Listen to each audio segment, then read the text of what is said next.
여러분 안녕하세요. 노인복지TV의 똑순입니다. 지난 22일이었죠. 4차 추경안 드디어 통과가 됐습니다.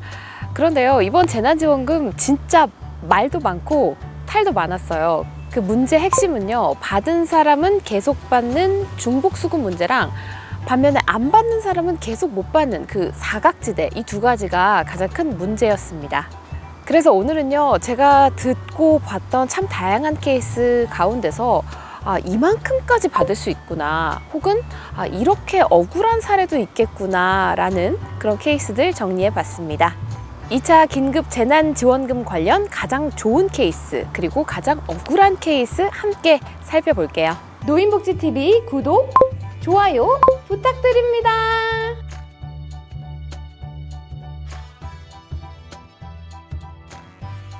먼저 가장 많이 받는 케이스부터 살펴보면요, 4인 가구 기준 최대 422만 원까지 받을 수 있습니다. 이 금액이 가능할까 싶으실 텐데 가능하더라고요. 좀 자세하게 살펴볼게요. 4인 가구 기준으로 생각해 보겠습니다. 어머니, 아버지, 그리고 아들과 딸이 있습니다.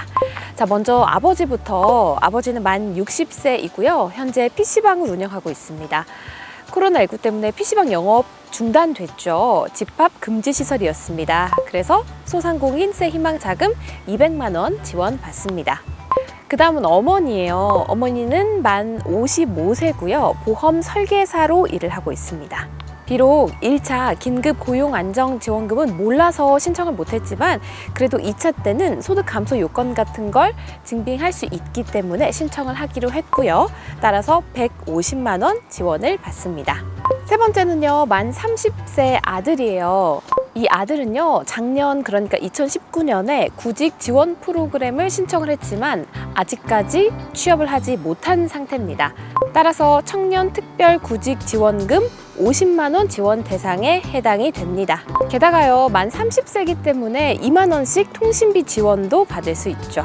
마지막으로 늦둥이 초등학교 6학년 딸입니다. 아동 돌봄 수당 20만 원 받을 수 있고요. 통신비 2만 원은 받을 수가 없습니다. 자, 지금까지 4인 가구가 받은 총 금액을 합쳐보면요, 총 422만 원이 나옵니다.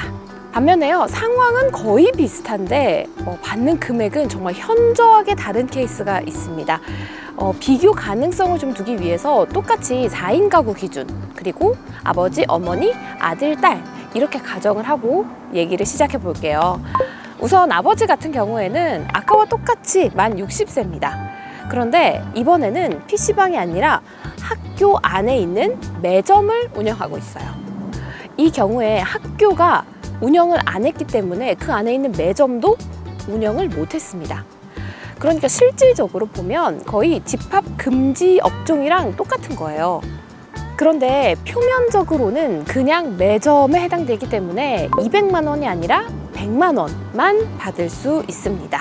둘째로요, 어머니 역시 똑같은 케이스입니다. 만 55세고요. 직업 역시 보험 설계사입니다. 그런데 코로나19가 터지니까 사람들이 보험을 찾지 않죠. 게다가 밖으로 다니기도 좀 위험한 상황이고요. 하지만 생계는 점점 더 안 좋아지니까 이 어머니가 밤잠을 줄여가면서 택배 상하차 아르바이트를 하셨습니다. 그런데요, 이 택배 상하차 아르바이트를 하면서 본인도 모르게 하루 단위로 고용보험에 가입이 됐던 거예요. 이 어머니는 이 사실을 모르셨어요. 그래서 긴급 고용안정지원금을 신청을 했더니 고용보험 가입 이력이 있어서 안 된다, 즉 150만 원 받을 수 없다라는 판정을 받았습니다. 다음으로는 만 30세 아들입니다. 이 아들 역시 작년에 구직 지원 프로그램을 이수를 했고 다행히도 올해 취직을 했습니다. 그런데 왜 억울한 케이스에 들어가 있냐 궁금하실 거예요. 왜냐면 취직한 그 회사가 코로나 때문에 사정이 안 좋아져서 이 30세 아들이 갑자기 무급 휴직에 들어가게 됐습니다. 그런데요, 무급 휴직이더라도 취직을 한 상태이기 때문에 청년 특별 구직 지원금 50만 원은 못 받게 됐습니다. 그래서 그냥 통신비 2만 원만 지원을 받게 된 거죠. 마지막으로 늦둥이 6학년 딸입니다. 역시 20만 원의 아동 돌봄 수당 받을 수 있습니다.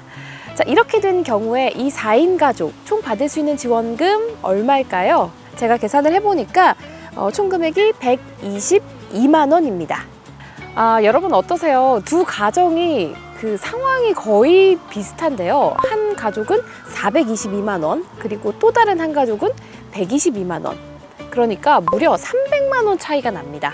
사실은 이것보다 더 속상한 상황도 많아요. 예를 들어서 도매업을 하시는 분들, 수익이 마이너스인 경우에도 불구하고 지원금을 받지 못하는 경우가 많습니다. 왜냐면요, 도매업의 특성상 참 들어오는 돈도 많고 나가는 돈도 많잖아요. 그러니까 수익이 마이너스임에도 불구하고 매출은 거의 다 4억 원 이상입니다. 그렇기 때문에 매출이 커서 지원금 못 받는 도매업자분들 굉장히 많으세요.